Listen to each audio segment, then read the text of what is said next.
rest at the end, not in the middle. And that's something I always live by. I'm not gonna rest, I'm gonna keep on pushing now. There are a lot of answers that I don't have, even questions that I don't have. But I'm just gonna keep going.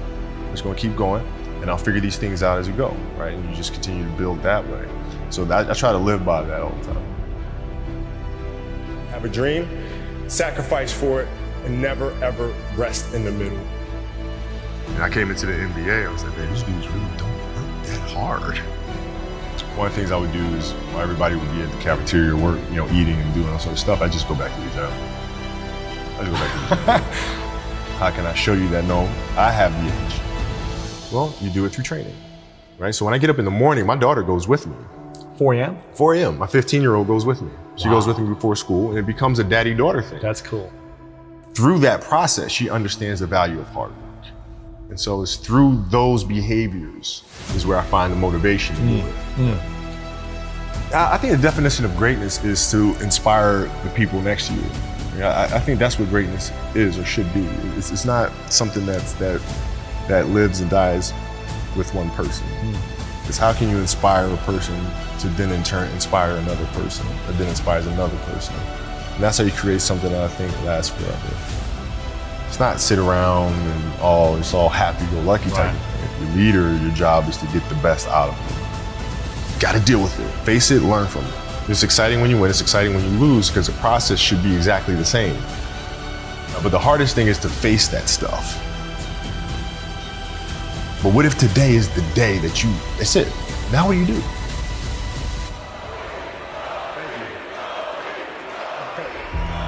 What can I say?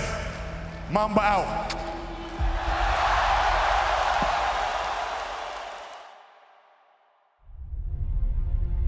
My parents were great. Growing up, they instilled in me the importance of imagination, of curiosity, and understanding that, okay, if you want to accomplish something, I'm not just going to sit here and say, yes, you can do whatever you want. Yes, you can, but you have to also put in the work to get there, right? So they taught me that at a really early age, man. And when you grow up as a kid thinking that the world is your oyster, all things are possible if you put in the work to do it, you grow up having that fundamental belief. Who was more influential for you, your father or mother? Both were influential at different points. Yeah. Right. My mom was there on a daily basis. My father was really influential at a really critical time where I had a summer where I played basketball when I was like 10 or 11 years old. And here I come playing and I don't score 1 point the entire summer. Not one. You didn't score once? Not one. Were you in the game? I was in the game. How'd you not score? Because I was terrible. Not a free throw, nothing. Not a lucky shot, not a breakaway layup, 0 points. And I remember crying about it and being upset about it. My father just gave me a hug and said, listen, whether you score 0 or score 60, I'm gonna love you no matter what. Wow. Now that is the most important thing that you can say to a child. Because from there, I was like, okay, that gives me all the confidence in the world to fail. I have the security there. But to hell with that, I'm scoring 60. Let's go. Right. And from there, I just went to work.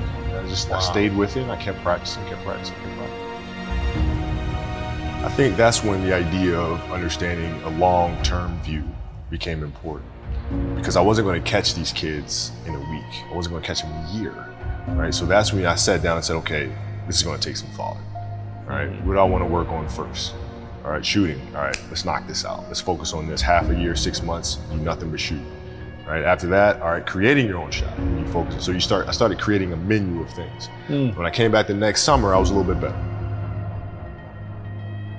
And then 14 came around, back half of 13, 14 years old, and then I was just killing everyone.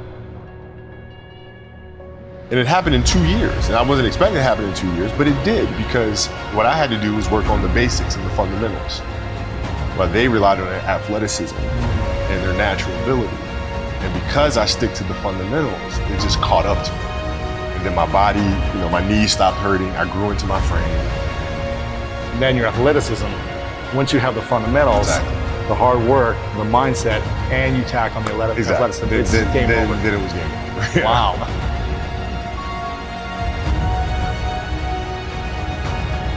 love of the game, the challenge. Like I would watch Magic play, I'd watch Michael play, and I would see them do these unbelievable things, and I'd say, you know, can I get to that level?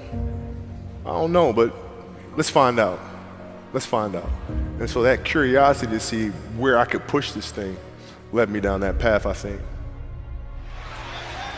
With the 13th pick in the 1996 NBA Draft, the Charlotte Hornets select Kobe Bryant from Lower Merion High School in Pennsylvania.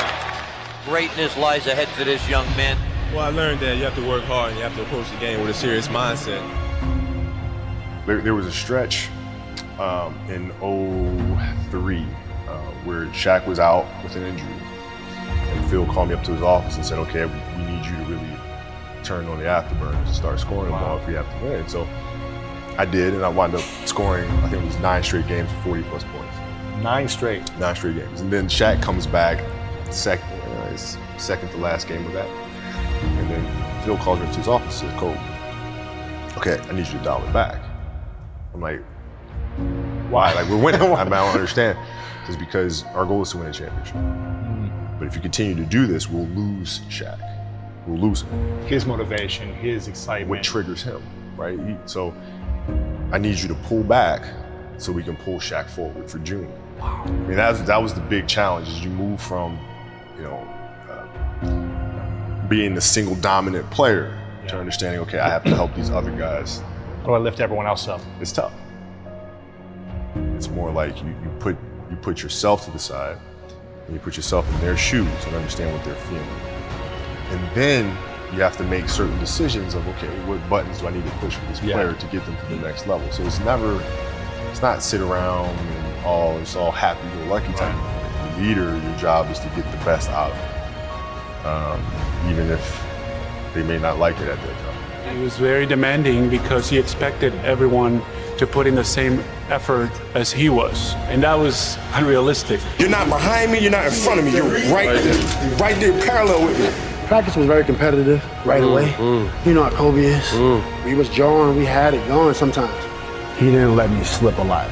Times where I get ejected or about to get a technical foul or going off the deep end, he would be there to, you know, set me straight a lot, which helped me out a lot. So we get in the timeout, he's like, hey, I'm open. I'm like, okay. And so we go out and same thing, hey, I'm open. Okay. There you go. Come back in, hey dude, you gotta throw me the ball. I said, man, fuck that. Get it off the rebound if I miss, bro. Listen, I don't deal with people that don't commit at that level, but then act as if they do. The running joke, or he doesn't pass and all sort of crap. I mean, that's okay, you know, but I'll take those 5 rings. I'll take 5 of them.